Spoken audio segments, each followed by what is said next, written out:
if he's not willing to get down on one knee for you, don't you open up two knees for him. So you should show commitment before you get access to this mother of civilization and this queen. And that if women would say no, I guarantee you there'll be a whole lot more holy matrimony and covenant connections and sacred unions going on. Sisters, I promise you, if you really knew your value, you would stop giving men discounts. If you really knew your value, you come off that clearance rack and get back behind the glass where the real valuable stuff is at. You know, when you go to a store, the clearance rack got stuff. You got a large hanger with a medium shirt, and pants don't fit this outfit, and stepped on a few times. But whenever you behind the glass, we was getting my wife's ring serviced, and there was a sign on there that said, "We are only allowed to show you one of these in this glass at a time." And I asked him, I said, "Why is that?" He said, "Because of how valuable they are, we don't want to take the risk of being distracted and somebody being able to have two or three, and they take one and we don't realize that it happened." That's the same way that our women have to be. Just like the valuable ring or bracelet could only be looked at one item at a time, you should have in your mind as a woman that, look, if I'm the only one you looking at and considering right now. And if I'm not, then, you know, I'm gonna have to move on. What do you think? I agree, right? What do you think? Definitely. I think that I liked what he said. Like, we got to value our sexuality and keep it. And God says that too. We got to keep our sexuality behind, in a sense, locked doors and not give it away and not treat it like it's on a clearance rack. Like, give men discounts. Right. No. And I think that he's talking about women and men valuing and keeping their sexuality precious and sacred. Yeah. So now we have to ask the question, why aren't women valuing themselves? Well, I think why are they offering up something so sacred at a discount? Before Christ, that was my life. And I think for a lot of women, they grow up maybe in families where sexuality isn't sacred. I mean, I was born out of wedlock. That shows you right there. You know, my parents didn't value marriage. And I think that's the ultimate issue. Society no longer values marriage. No, society no longer values chastity. What does the mainstream tell us? Get high, get drunk, go to the club, have much sex as you can, buy as many things as you can, live fast, and then, live YOLO. Yeah. And I think this is the problem, is we have transitioned to a society that gets our value from society and not God. Right. And I think when a woman does see her value from God, she's a different woman. I also think when we value God, I think God has not been valued. And so I think what's behind the glass case is a relationship with God. So I would see it a bit different than him as to where we should place the value. The value isn't that men are really amazing or that women are really amazing. The value is that God is really amazing, specifically what he's done for us. And when we can start there with a relationship with God, I think that can bring us back to who created relationships. And then that opens a broader conversation. Okay, if God created marriage, we have that IKEA table. That thing is put together terrible because I didn't follow the instructions. Of the one, on one side, it's incredible. On the left side, it doesn't work. Why? I thought I was smart enough to put it together without instructions. It's still broken. And I think that's where society is. Relationships are broken. Yeah. Because we're not putting them together correctly. Right. We're starting with sex. Yeah, we're starting with sex. We're starting with who's more valuable. We're starting with what do I get out of it? I think it's a great conversation. Hopefully that, that video is telling people that chastity is important. So yeah. I think that it's really good that mainstream are starting to value like what the world defines as old fashioned, but of course we call it God's values. Yeah, I And think. of course, God is number one, behind. He's the diamond. Yeah, of course. A relationship with God. Yeah, and I'm always gonna be pro that. But what he said, when we value God, we value ourselves because we value purity. We see the value in purity, and I agree with him. We gotta always be careful that we don't put too high a value on ourselves, but we also have to be careful we don't put too low a value on ourselves in something so sacred as intimacy. And I like that he really was. What I liked more about that video is him calling out the men. Yeah. Like getting on one knee. If he's not willing to get on a knee and honor, I like that. Honor the relationship, then it's not worth it. Yeah, I am that bad guy he's talking about. I'm that guy, or I used to be that guy at one stage. So I like him calling out the men. I think this is very important. And by calling out the men, and even his analogy, he's saying to women that devaluing yourself by using sex, you're not necessarily going to get the love that you want. Right. Don't discount. Yeah. Don't discount yourself. Yeah, you can't have that vented vision right there. Right. You go eBay. Exactly. eBay relationships, Craigslist, secondhand. Christianity, you know what I mean? Secondhand, so we tried, but several other people tried it on.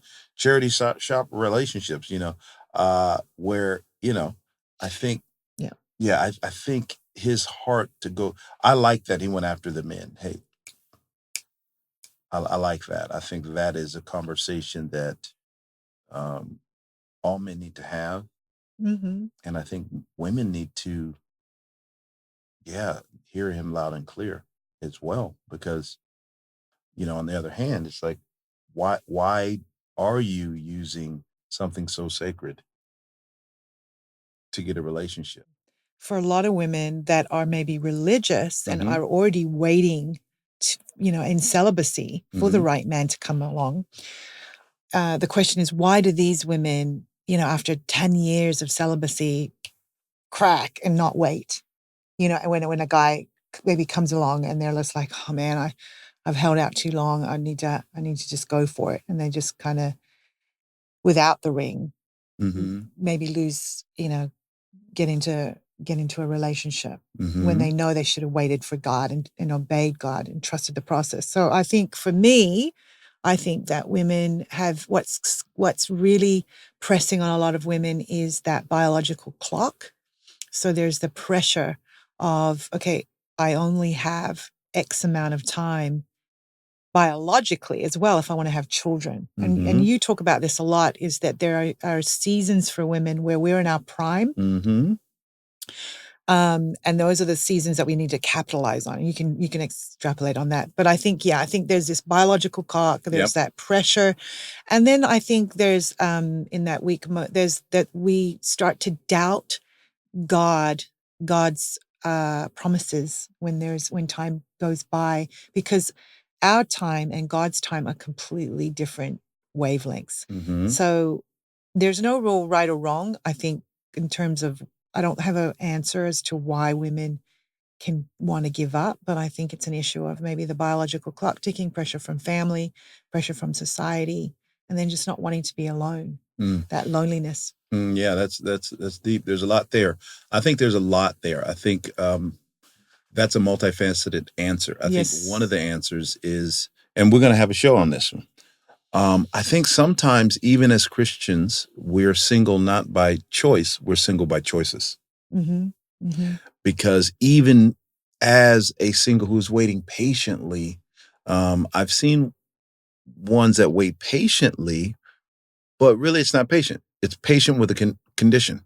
I'll wait for X amount of years. And then it's, so that really is an unconditional love that they want from a man. Unconditional is, if I get it, great. If I don't get it, great. I still love you, God. So there is no back door. So that's number one. So I think that spirit is seen. You can see the person that's like, kind of getting desperate. Yeah, get a little bit of, and love is patient. Love is not desperate. So I think that's a conversation that can be had. I think some people are single not by choice, but by choices. And they could have been married, but they just, there's, maybe picky? Yeah, picky, my type, and we can go down a laundry list of other things that are expectations. I think the other thing is, if you're talking in a religious context, now you have to look at what God says he promises. He promises, he'll never leave you. He promises he'll never forsake. He doesn't promise you a husband or wife. Mm-mm. And yet when we make our promise, God's promise, now we're imposing on God something he never said he promised you. He doesn't promise you a husband or a wife. That is not one of the promises.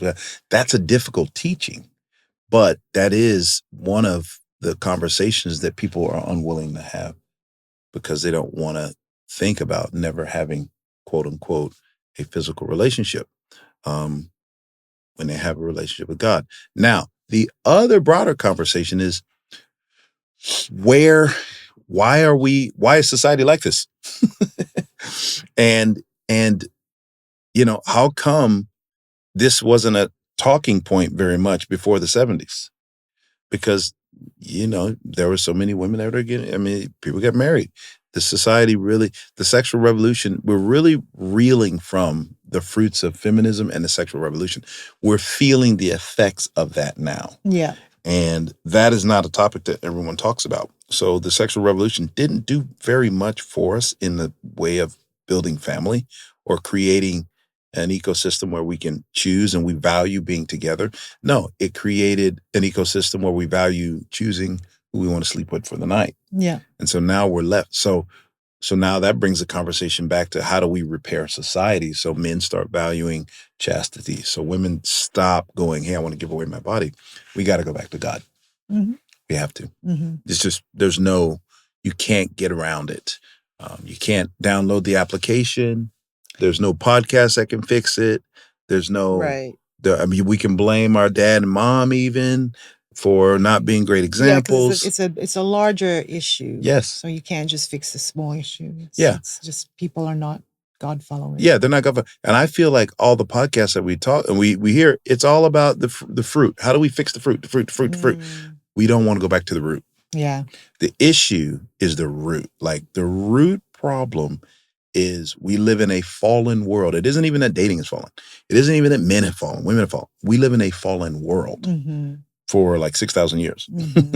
Now, how do we operate in that fallen world? God has made it very clear, but we do our own, just like in the Bible, they did their own thing. They made that Tower of Babel. They're like, God tells them to do this. They're like, no, we're going to do this. Right. We're going to try to get everything God says he'll give us without obeying God. It's really difficult to have real strong, concrete,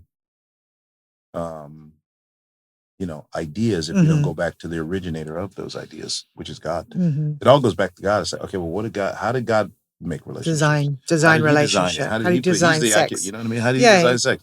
He designed sex to be with one man and one woman. Yeah. Yeah. And what I've learned is that and what do you think about this? I think society views sex as love, but when I go to the Bible, sex is not love. You're not making love. You're having sex was an expression of the love you've already made. It's the commitment. Exactly. Comes after the commitment. Exactly. The covenant. Exactly. Relationship. So it builds great security actually in women. Doesn't it? Huge. Because it's like you can give your heart. Right. And give your body. Right. And trust that tomorrow morning this guy's going to be around and be there. Cook the eggs and go to work. He's not and those kids have a dad. Exactly. He's not going to sneak out huge security. Huge. And you start playing games.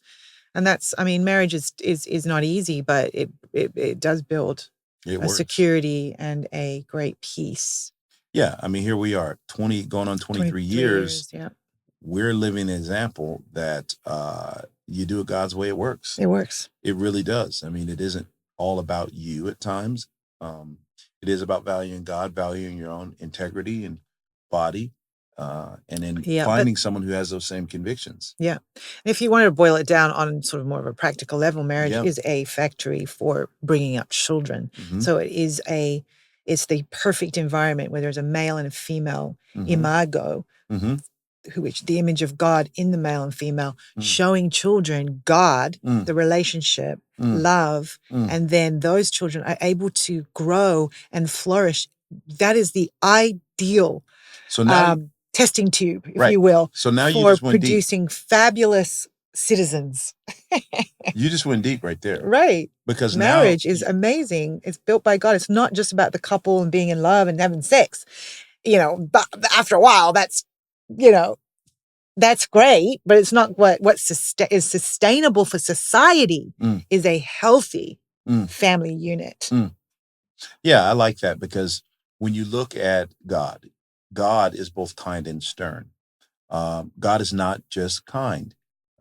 God is not just feminine stern. qualities. Yeah. So what's happened, to go into another conversation as to how God is being quote unquote portrayed, is the kind qualities of God have been pushed to the forefront. The stern qualities of God have been pushed down. Yep. And so the wrong representation of God is being shown. Yeah. Because we're not willing to accept his kindness and his sternness.